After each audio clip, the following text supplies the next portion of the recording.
Okay, and the people who may or may not be hunting you, as you put it, the reason is because you have been a very controversial figure in their eyes. You've made some very controversial statements about Islam. You've written a number of books about Islam. The latest, which is now being published, is called, it's difficult to translate the German title, but I'm going to say The Case Against Muhammad. Yes, I like this. I mean, okay, you have a translation for the title. I've been searching indeed for an English translation, and I didn't know how to put it. I was thinking of the trial of Muhammad, but you put it in a more gentle way, The Case Against Muhammad. Good. I love that. We have a title for the book. And I mean, another of your books prior to that was Islamic Fascism. That's very emotive. You will understand that, yeah? What exactly is the problem that you have with Muhammad? Is it that he was a man of religion and a warrior? The problem, I don't have a personal problem with Muhammad. The problem You've written a whole book about your problem with Muhammad. Yes. The problem with Muhammad is the position of Muhammad in our today's life, in the 21st century. I don't criticize only what he did back 14 centuries ago, but his influence over millions, hundreds of millions of Muslims today worldwide. In today's world. Today's world. You have said Muhammad cannot set any kind of moral example for the 21st century. He cannot. He cannot. A person who was waging wars, who was living from waging wars. Muhammad, as he started to be a prophet, since he started to say that he's a prophet, didn't have a job. His money was coming from wars, from selling slaves. Before that, he had been a merchant. He had been a merchant until he became a prophet. Then it became his job to be a prophet and then to be a warrior. And he and his community were living from wars, were living from the tax that he was imposing on unbelievers. He was living from assaulting the tribes' caravans moving between Mecca and Syria. I cannot consider a person to be a role model who was married to 9 women at the same time. I cannot have a person as a role model who was executing hundreds of war prisoners who surrendered to him in the same day.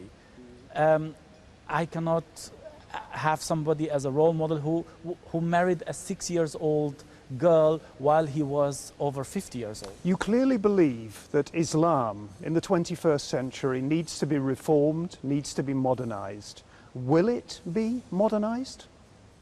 I don't believe Islam can reform itself. I don't believe in the reformability of Islam. I believe in the reformability of the thinking of Muslims. That's how it is. You cannot screw the Quran until it will fit to our time, but you can convince people that these verses of the Quran, the good ones and the bad ones, are to be read in the context of the 7th century. Before doing that, we have to forget the idea that Quran is the last word of God sent to the human beings. This is the serious problem of the Quran, not what is written in the Quran, but the position of the Quran in our today's society. Just like Muhammad, is not what he said or did back then, but the power he is having today as a role model. And if we can put those two things aside, Muhammad and the Quran, to bury them back into the age they belong to, then we can talk about the reformability of thinking. Then we can interpret the verses in a modern way. But as long as they are from God, who am I, who are you, to come and screw and correct God? This is the big question. Of course, for many people, many Muslims around the world, for millions and millions of Muslims, Muhammad is a role model in the 21st century. And included in that number are the many millions of Muslims living here in Germany. Angela Merkel at the beginning of the year came out and made a statement. She said, Islam belongs to Germany. And you came out in response to that and you said, Frau Merkel, you've got it wrong. I mean, Angela Merkel, all she was doing was saying to Muslims in Germany, you are part of our society, you are welcome in this society with your religion. What's wrong with that? it wouldn't have been wrong if she said Muslims are part of Germany. I'm a Democrat, and I believe in the freedom of belief. Everyone can practice his religion the way he wishes, but there is a problem when you identify Muslims with Islam one-to-one. Because when Frau Merkel is saying Islam is a part of Germany, so is Sharia, or can Sharia be a part of Germany? Sharia is a part of Islam. Muhammad is the core of Islam. Is Muhammad part of Germany after all what we know about him? His wars, the way he was dealing with women, and the way he was dealing with unbelievers. Of course, all these things that you talk about Islam as though it's an anachronism, a thing of history. But these kind of quibbles, I might say, they would apply to other religions as well. Yes, but which are the Christian country in the world which is having its law today according to the Bible? Which is the Christian country today which is burning? But not Germany. Germany is a country that is run according to the rule of law. And if people commit some of the acts that you've been talking about, that will go against the law. But and they which will be Islam then dealt is a part? with by Which the law. Islam is a part of Germany? Jihad is a part of Islam. Sharia is a part of Islam. The glorification of Muhammad in the education is a part of Islam. By the way, is a part of the Islam preached in German mosques.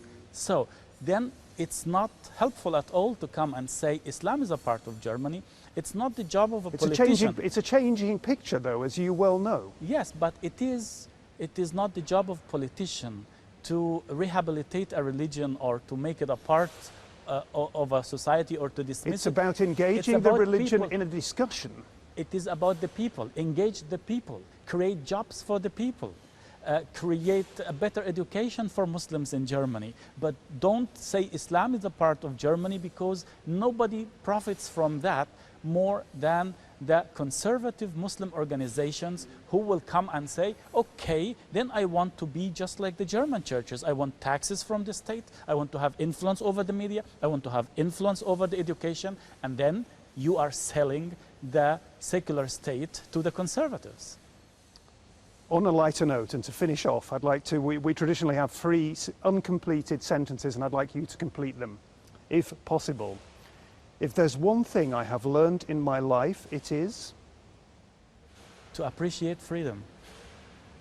When I think of Egypt, I have a crying eye and a laughing eye. If I were to meet Angela Merkel, I would say? Again, Frau Merkel, you've got it all wrong. Hamed Abdel-Samad, thank you very, very much for joining us here on the interview on Deutsche Welle today. Thank you. Thank you for having me.